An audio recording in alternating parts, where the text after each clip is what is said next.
Okay, so I know some people are leaving, but we're going to march on into the program. Before everyone leaves, I'd like you to join me in recognizing the students who organized this symposium, the students from OYE, Oberlin Young Educators. Could you please be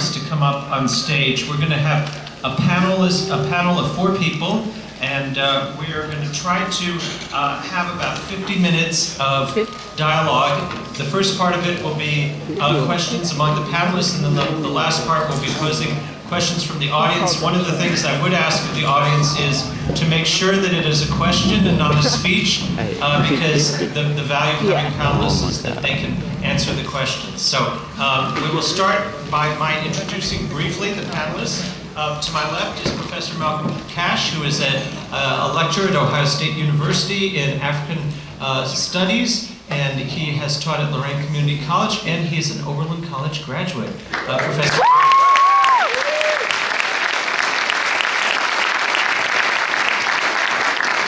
To his left is Superintendent Jeffrey Anders from the Oberlin Public Schools. He is a 6th-generation Oberlin student, and he has lived in this community for a very long time. Please welcome Superintendent Anders.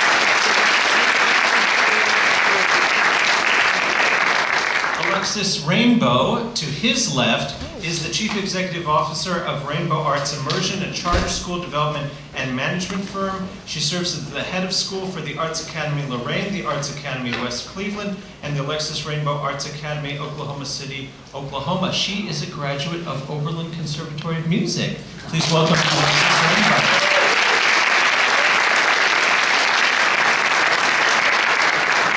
And last, but certainly not least, is Doug Sheldon. He is the head of the Oberlin, Ohio Teachers Education Association. He is an 8th grade science teacher and a lifelong Oberlin resident. Please welcome Mr. Sheldon.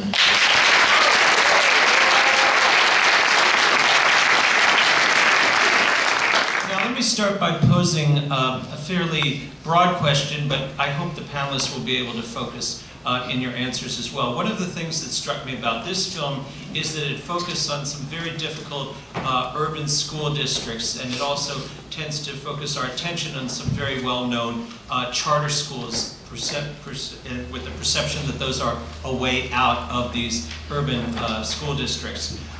Does this reflect the reality in Oberlin and Lorraine County and our area? Let me start with Mr. Sheldon. Thanks.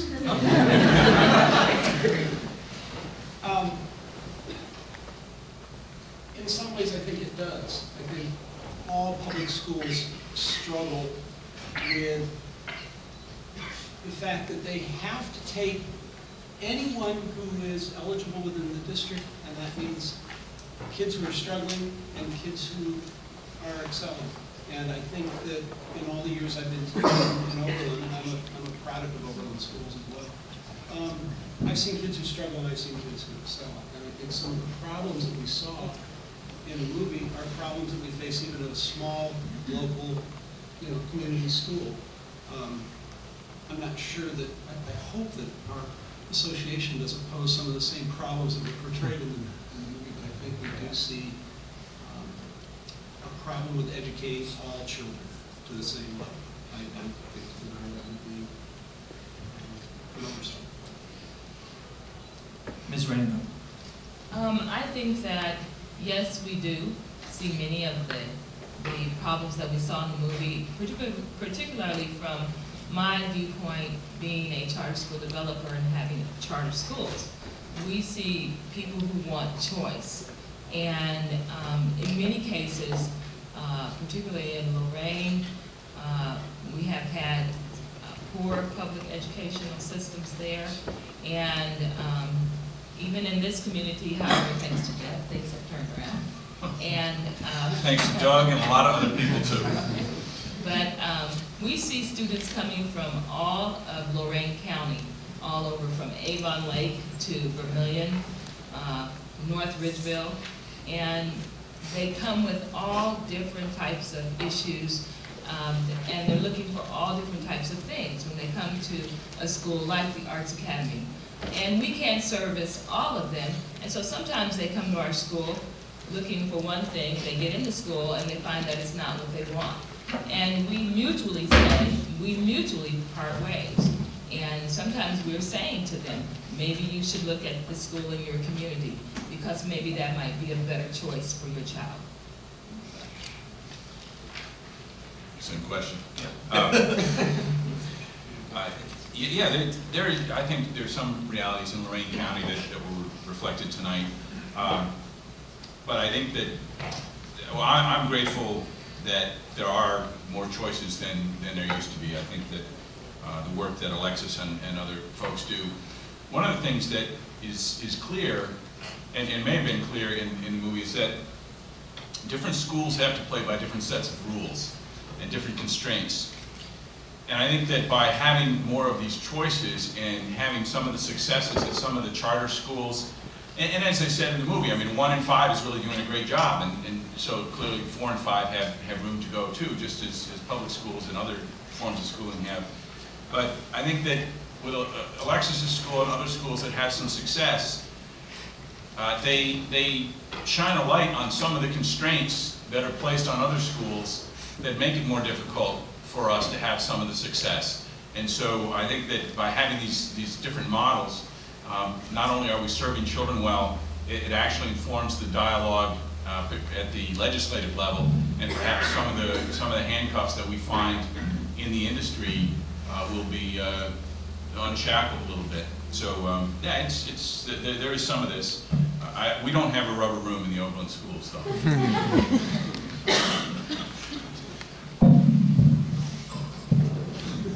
It's good to be back in Oberlin.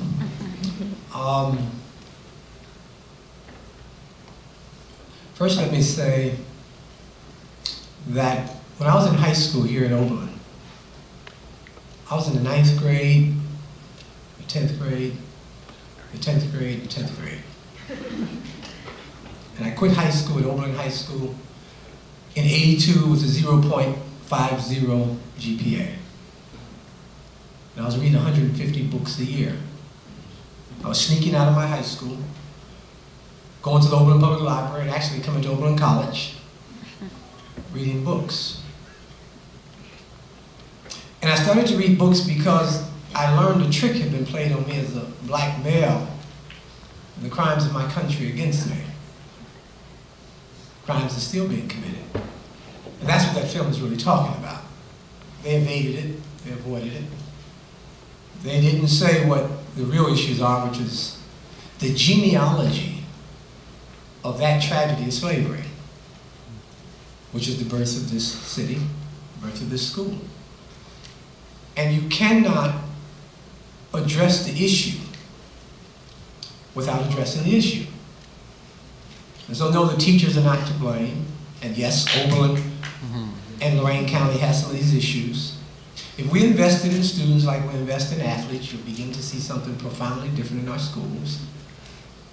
Anytime your school systems can produce, he talks about the people that produce it, also produce the George Bush. I believe the key is not education, but leadership. I believe that leaders run the world, and I don't mean leaders necessarily as one individual. When I was in high school, I was blessed to encounter people like Booker Peak, who's here.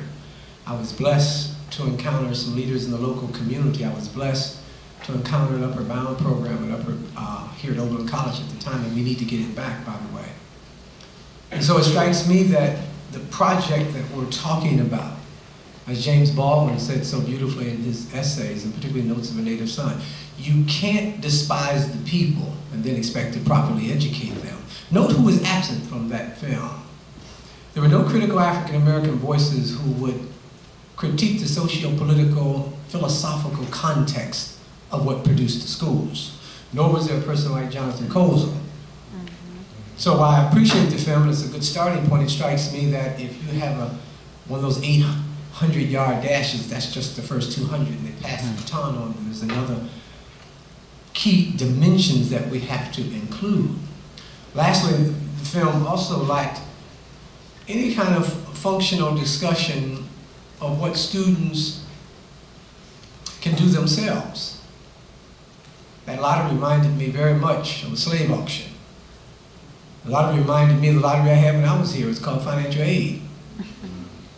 And you would go down and see Mr. White with a prayer, and you were 2 seconds from being sent home at any time if you were economically marginalized like I was when I was here. But I thank God for Oberlin, and I thank God for you young people. I want to thank those who invited me here. I want to thank you for putting this forum together. It's this kind of leadership. I want to thank the president. I had a chance to talk to a few of the people outside and found out how this forum came into existence. And so you're doing a wonderful job here at Oberlin. Look at all the young people who are here and all the community members here.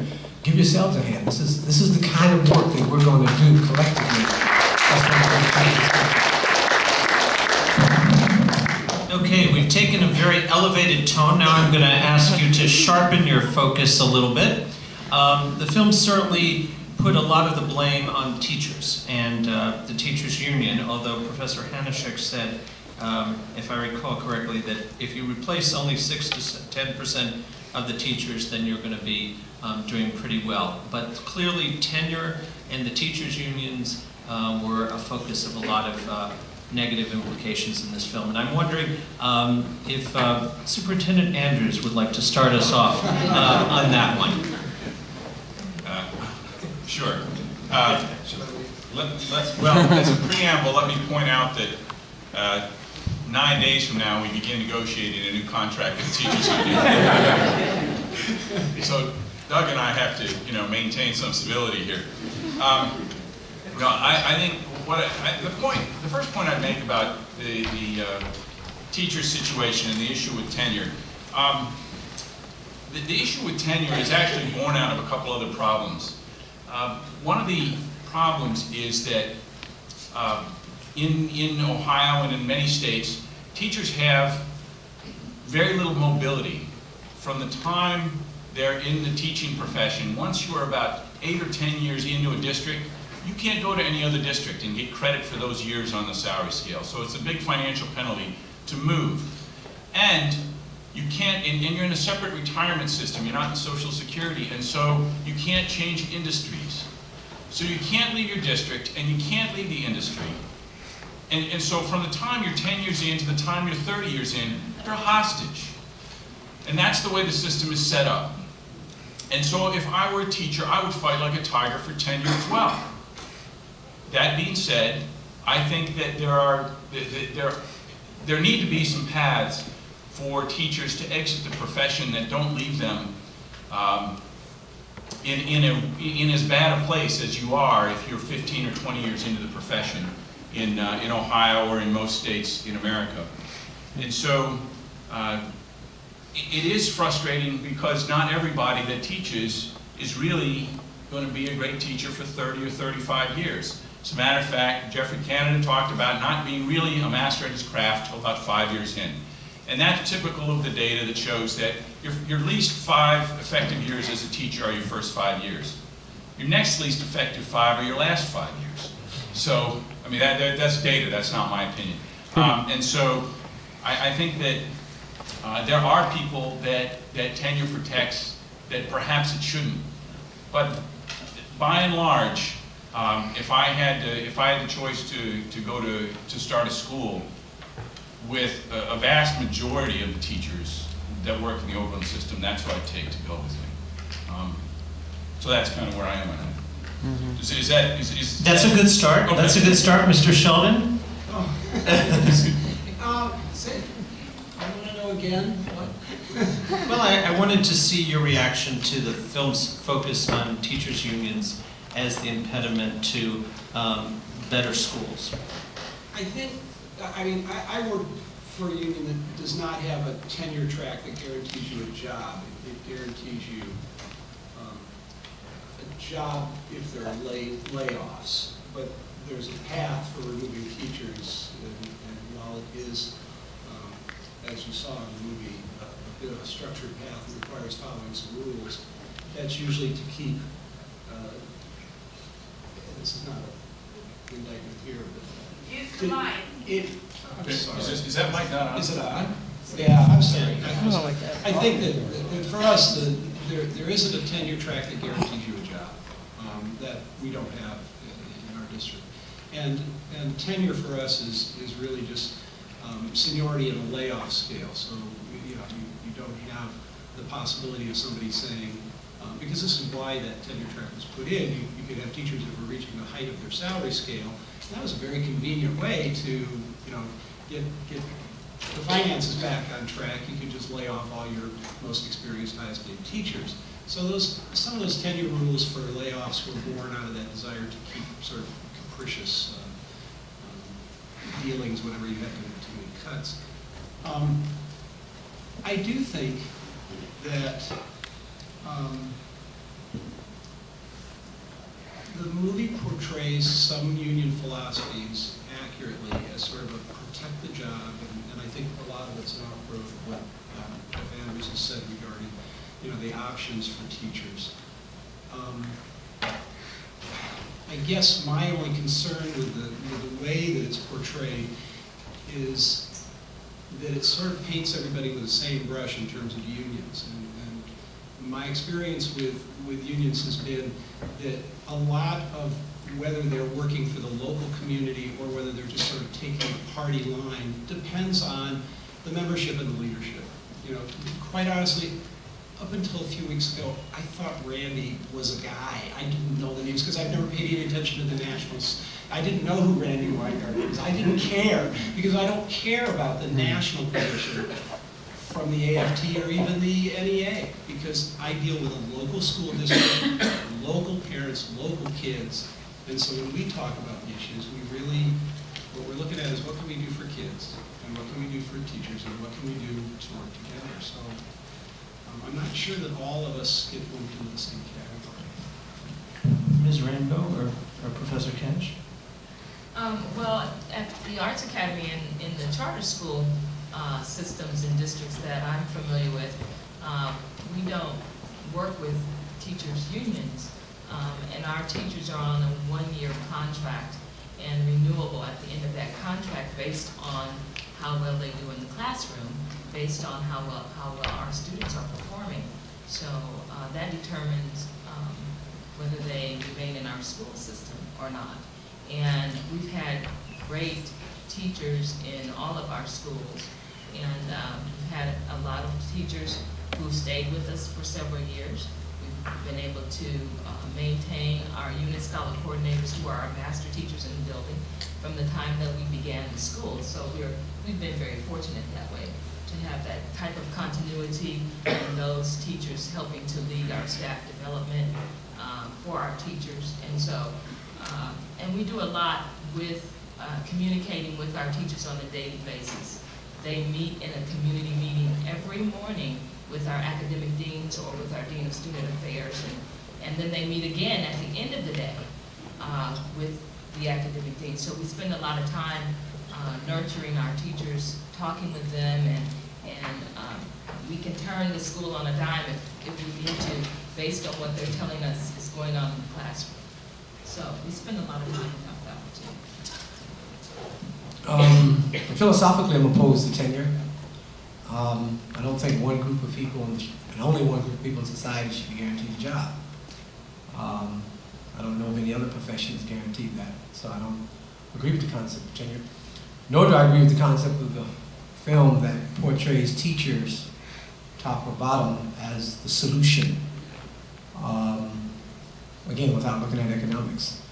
So philosophically, I think it's a collective enterprise and the solution that we're looking for. That Jim Jordan poem, "We are the people we are looking for."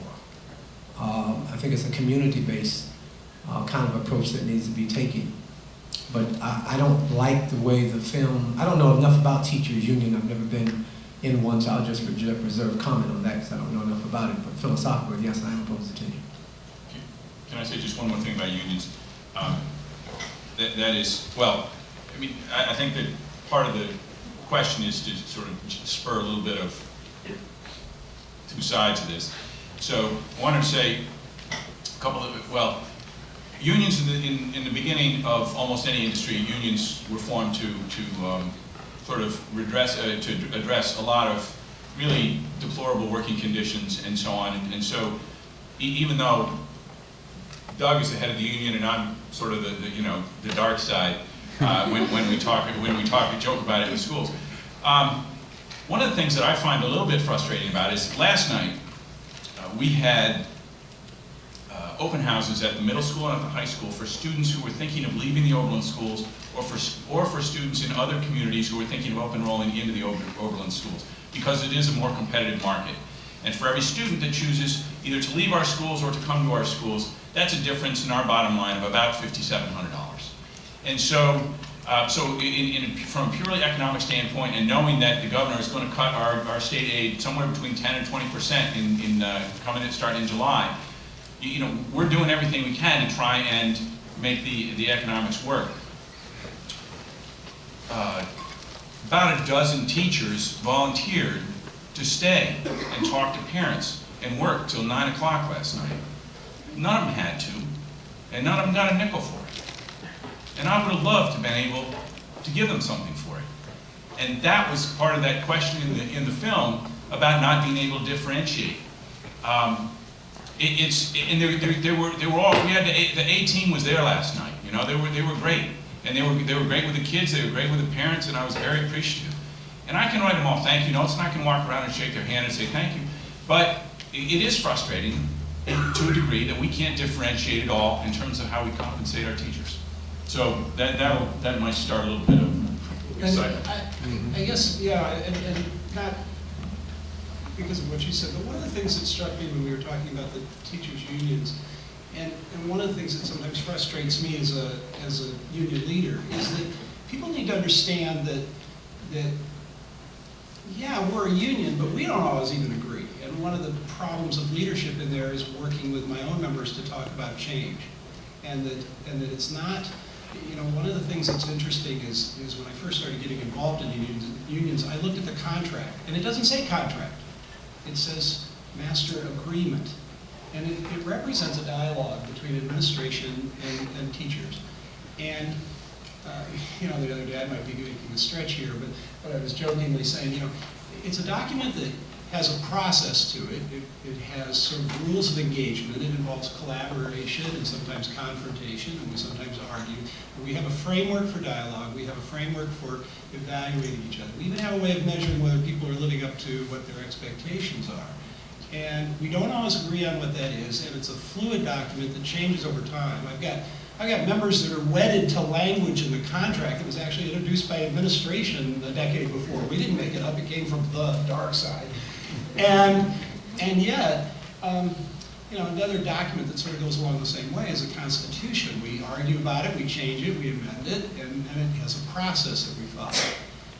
The frustrating thing for me, I think, as a teacher, that I saw in the movie was more about sort of the top-down directives that we get. And I heard that sort of echoed among some of the teachers, is I think sometimes teachers, they know what good teaching is, and then they're told what they must do, and sometimes what they must teach. And I was jokingly talking to one of the school board members the other day, saying, when I first started in this, I sort of framed the science curriculum and what I knew kids needed to be successful in a good general science program.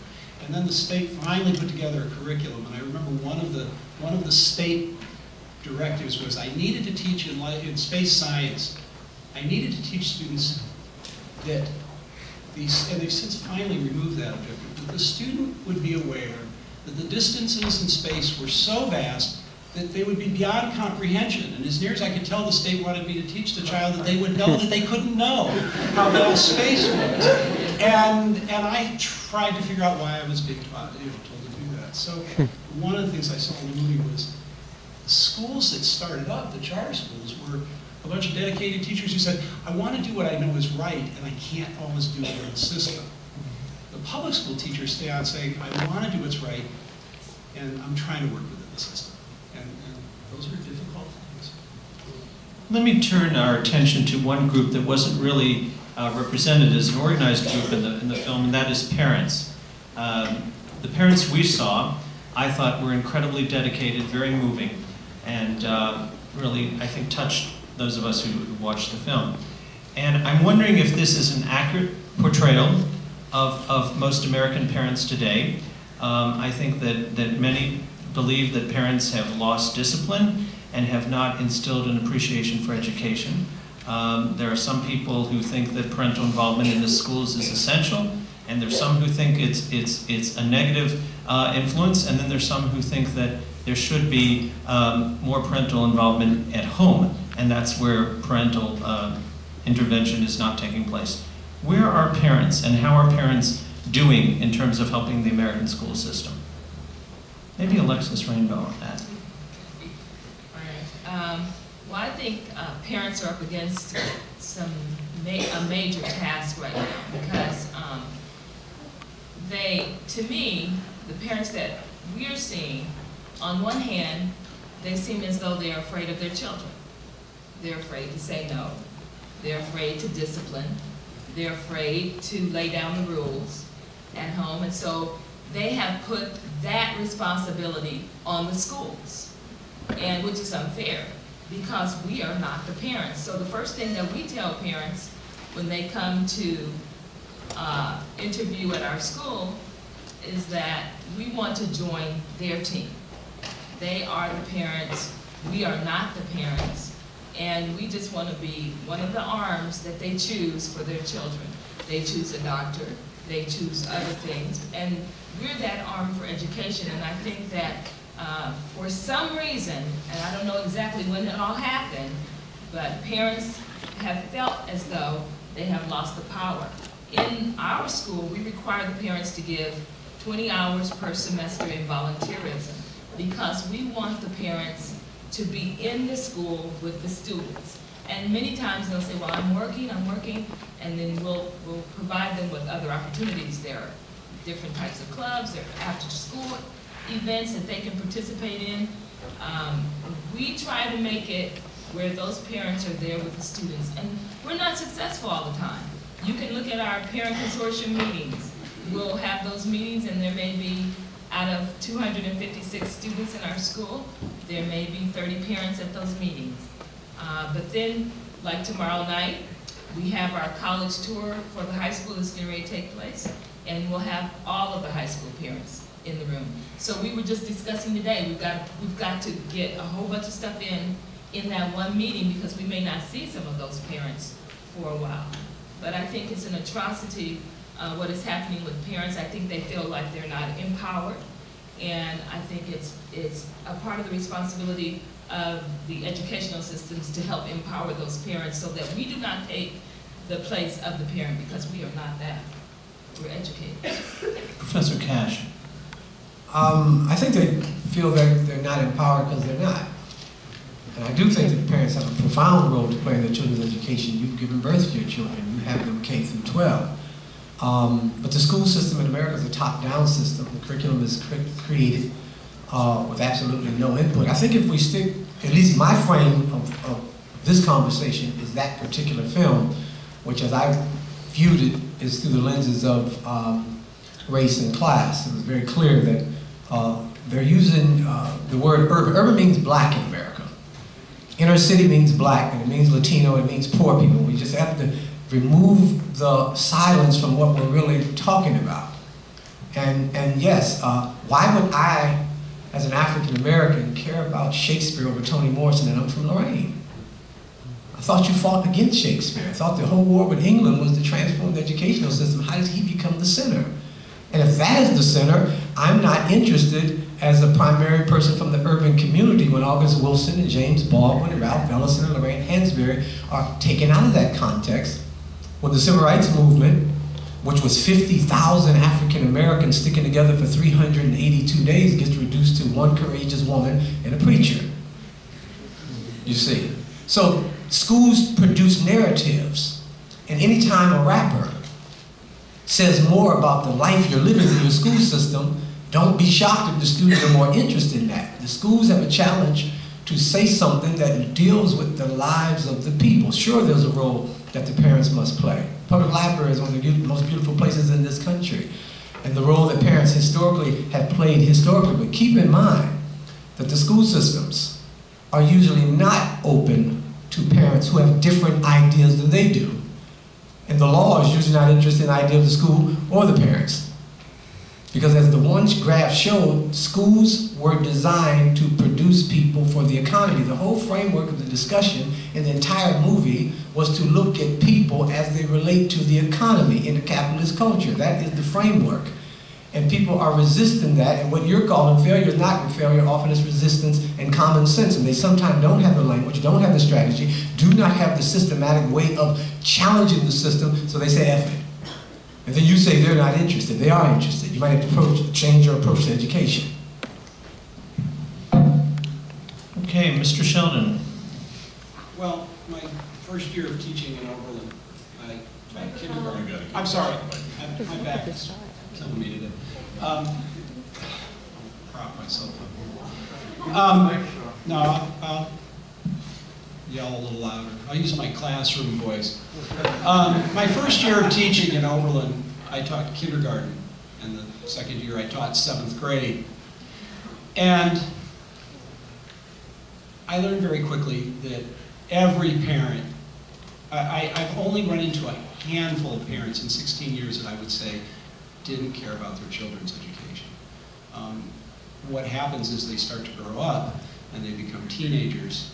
And I remember what I was like as a middle school student, and the fact that my parents even communicated with me at all was a surprise to me based on the way I behaved and the things I said and did. So when I was in kindergarten, I saw parents that cared a lot, and they were involved to the extent they could be. They didn't always know how to be involved. If they'd had a rough time with education themselves, coming back into school was just a reminder of how hard it was for them, and you could see it on their faces during parent conferences. I remember a parent, we were talking about her child's readiness to read. I couldn't believe we were actually administering these batteries of tests to kindergarten kids, and they'd have to bubble in things, and the tests were, I think, experientially biased in favor of certain sorts of backgrounds. And I remember asking a parent, do you read to your child? And she said, every night. And I said, how? And she sort of looked at me, and she said, well, I said, do you put the child to bed and then read? She said, yeah. And I said, your child's learning to listen and speak, and they don't know what you have on the page in front of you. And I said, if you put them in your lap and you talk to them and read to them and point to the words, they're going to learn to read. Right now, you're not teaching them to read. She said, I never thought of that. And I realized that part of the problem is we want parents to get the kids ready, and we don't give them a map. We don't really tell them how to do it, and they think they're doing their best job. I think parents are terribly committed to their children. I know only a handful that seem to have abdicated the responsibility, and usually it's because they've lost the map. And you know, I think they need to be involved at every chance, and I think they sometimes just don't know how, or they're working multiple jobs and just trying to make ends meet. Superintendent. Well, when parents call me, it's generally not because they're happy. And so they come see me, or I go to see them wherever we connect, and they, you know, they'll vent about whatever the particular issue is, and it's not always angry, but I mean, it's they've generally exhausted, you know, they talk to the teacher, they talk to the principal, and so I'm next to that list. And so then after a while, I certainly try to listen, and after a while, after we kind of calm down a little bit, I remind them that they get to apologizing a little bit for sometimes, and I say, look, you're your child's best advocate. You should never apologize for that. One of the things that I say both to our teachers and to all parents is that there are two kinds of kids in this world. Everybody else is in your own. And I tell the parents that is to try and get them to advocate. I tell the teachers that to remember that you need to treat the other kids like they're your own. Because parents care deeply. You saw in that movie, and since we're talking about the context of that movie, you saw 5 parents didn't necessarily all know the best way, but they all figured out a way that they were going to try and improve the lot for their children. I think that The parents in Oberlin and in Lorraine County feel just as passionately. And again, not all of them know because they've had the experience, and Doug talked about it. We take data on how many parents come to parent-teacher conferences, how many parents volunteer in the schools. At Eastwood School, in kindergarten, in first and second grade, and in preschool, you know, every parent's there. If it's 95%, it's because somebody was deathly ill. But by the time we get to middle school and high school, where a lot of the parents and grandparents have had their own struggles in the past, they don't want to go. It's because they don't know a lot of the time what to say, they don't know how to help. Doug had a good example about helping a parent actually understand why you read to a child and how you read to a child. So the parents in the movie, I think, were a good portrayal in the sense that they cared very deeply, and also a good portrayal in the sense that they didn't really always know what was going to be best for their child. And it is this partnership. I mean, Alexis talked about it. Schools are being asked to solve a lot of problems that they weren't asked to solve 50 years ago and 100 years ago. And the best thing we can do is be partners with parents. Parents are the first and best teacher that any child will ever have. Yeah, parenting is very important. My parents married when my father was 17, my mother was 14. And so they didn't get a chance to finish school. And as I told you earlier, I quit high school. But because I went to a school like Oberlin and had a chance at an education, my daughter came out of school a pretty high achiever and is now a junior at Spelman, doing well. So I've seen firsthand the impact. At the same time, Cornell Weston, I believe her name is Sylvia Bartlett, I know her first name is Sylvia, has a book called War on Parents. If you remember, Steve Barr in the film pointed out, and they showed some pretty graphic visuals, that 60,000 students had went to this school in Los Angeles, and 40,000 quit in 4 years. And the United States government did nothing. Let's imagine that the majority of people who quit look like the people I'm looking at here. What would the government have done then? What would the United States government have done? Remember the scene where the children are sitting waiting for a lottery. Try, if you have a scientific imagination, to imagine the Pentagon's the budget depending on the lottery. Try to imagine the $500 billion they get every 12 months. The chief of joints of staff waiting for the lottery, hoping that it comes. It is what you prioritize is going to determine what you get. Jonathan Kozel has raised the issue. At the heart of this issue is how we fund the schools. We should fund the schools like we fund the military. And when you change the funding of the schools, you make it equal across the board, not by property tax, not by where your parents work, not by their class and socio-class status. And like he says, what if the people in Iowa pay more in taxes and so they get more protection than the people in Ohio who pay less? What would we say about that? But it's okay for our children who we claim are our national treasure. Jesus said, ye shall know the truth by what you do, not by what you say. And the measurement of what we're going to do with our children. But we have to remember again the genealogy of these children. Because the genealogy of these children is not to be blamed on the teachers union or the parents, but to my knowledge, my US Constitution said the people who look like them were 3/5 of a person. And that's the true struggle. But that means we have to challenge the system in a way that it's easier to just blame parents. Okay, we have only 15 minutes left, and I promised you that the audience would have an opportunity to ask questions. So if you're interested in doing so, please line up at either side. I don't know if we have a roving mic. Do we have a roving mic?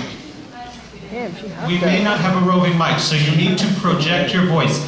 Questions should be phrased in the term of something with an upraised voice at the end, asking someone to answer.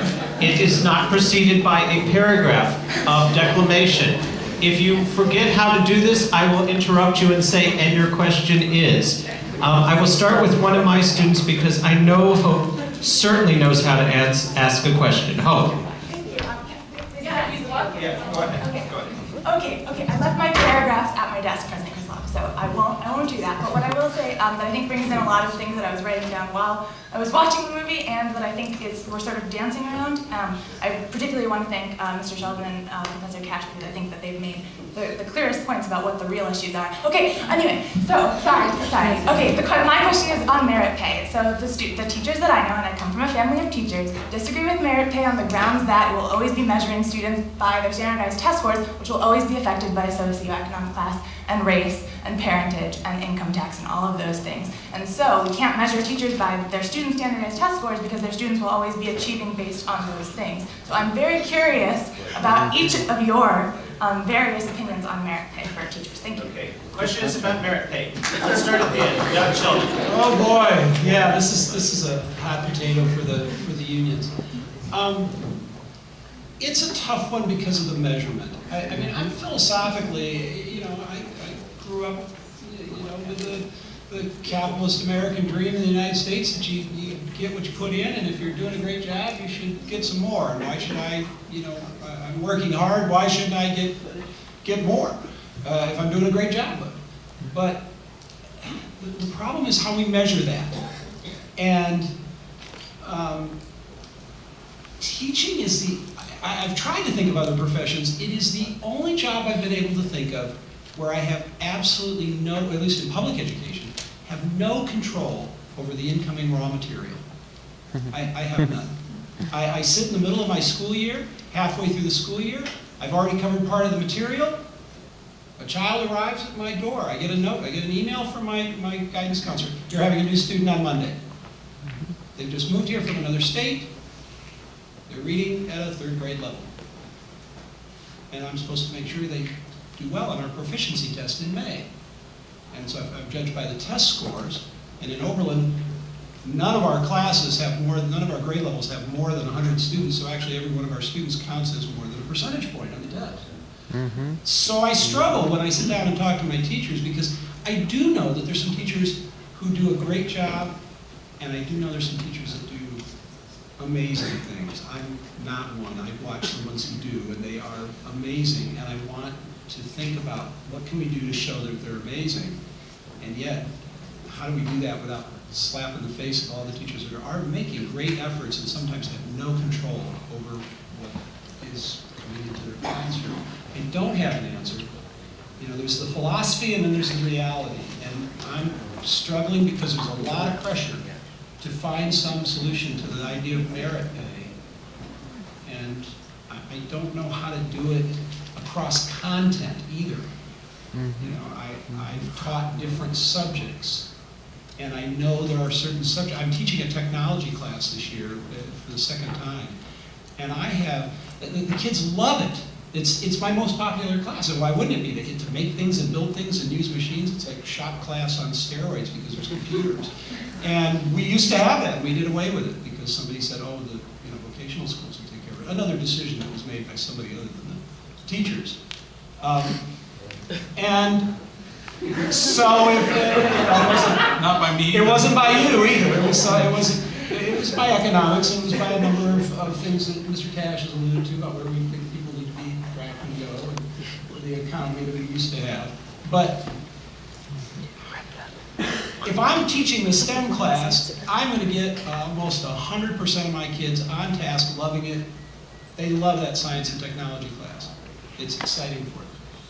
And then maybe I've got to teach, well, let's pick the hard one. I've got to teach choir to a middle school boy whose voice is different every day that he walks into the classroom, and the idea of him singing and having success, and there is no state measurement for it because there is no state test. And so the choir teacher who's working, just trying to get these kids to realize that even though their voice is cracking every day, they're finding a way to sing and that they can produce amazing sound. There's no state test, there's no standard. By the way, there's none for technology either, because they wouldn't dare do that because they haven't funded the schools enough to make sure all of them have computers and other technologies. So how do we, I'm painting the picture. There's no answer that I can find that's... Okay, just in the interest of time, that was a fascinating answer, but we've got to be really short. Okay, thank you. You obviously hit the hot button. Yeah, Ms. Rainbow. Okay, for our charter schools, we're not quite funded the way the normal, traditional school districts are funded. The only money that the charter school gets is per pupil index. So when a teacher comes to us, they understand that we don't have a merit system.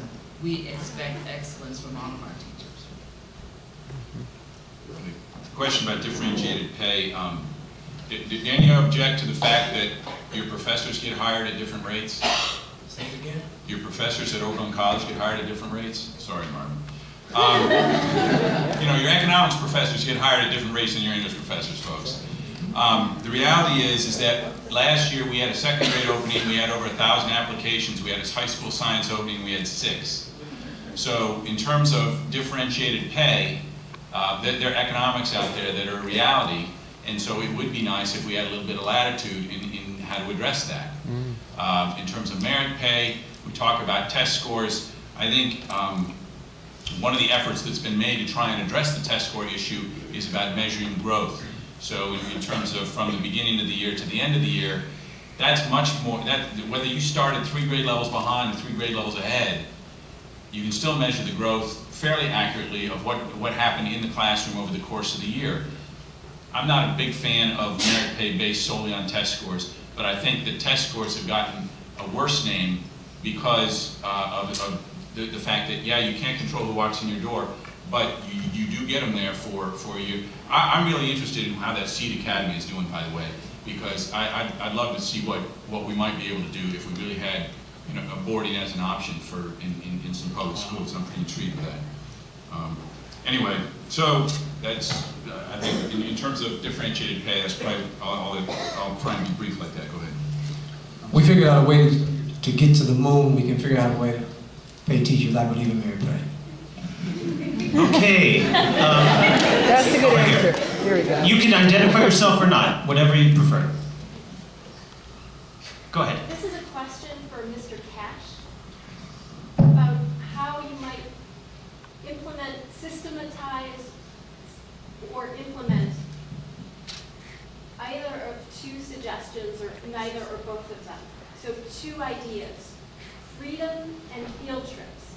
Freedom between classrooms and field trips beyond classrooms. A teacher is somebody who can take me on a field trip. And if, especially in those middle school years, students are free to move between classrooms whenever they need to, I think that alone could make a big difference. Yeah, if you mean physical field trips, or you mean free to move within classrooms in the same building? Oh, field trips, I'm sorry, I meant to explain more on that. Very briefly indeed, is another kid's parent could take me on a field trip to their workplace, a place I would never get to go otherwise. Yeah, I certainly believe in that. I believe in the power of... It's like the library thing, only in the real world.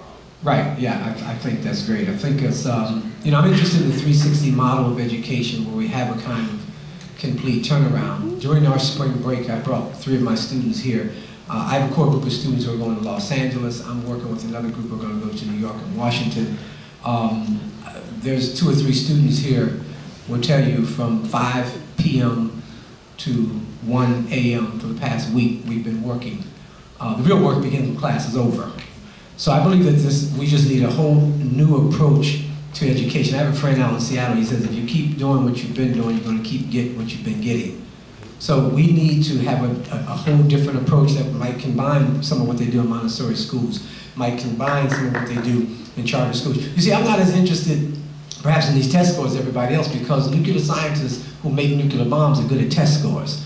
The architects of the Holocaust were good at test scores. The architects of slavery were good at test scores. We keep trying to take ethics and truth and honesty and integrity out of this cold question of education. If you just have the right test scores, no. You can have the right test scores and blow the world up.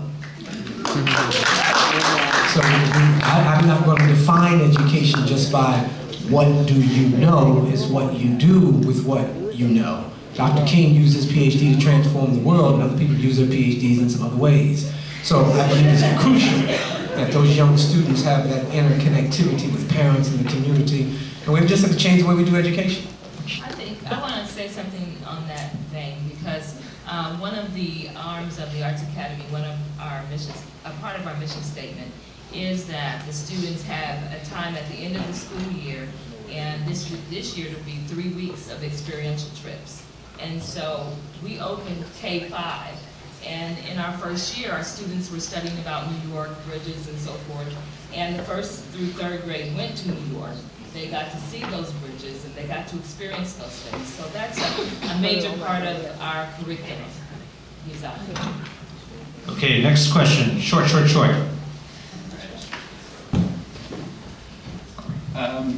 So you talked about how teachers are least effective in their first 5 years teaching. So my question is, how are we going to attract, effective, dedicated teachers if there aren't strong unions and there are only 1 year contracts and teachers are constantly looking over their back? How are we going to attract teachers to stay for more than 5 years if, Okay. So I think Ms. Rainbow is probably the first up on this one.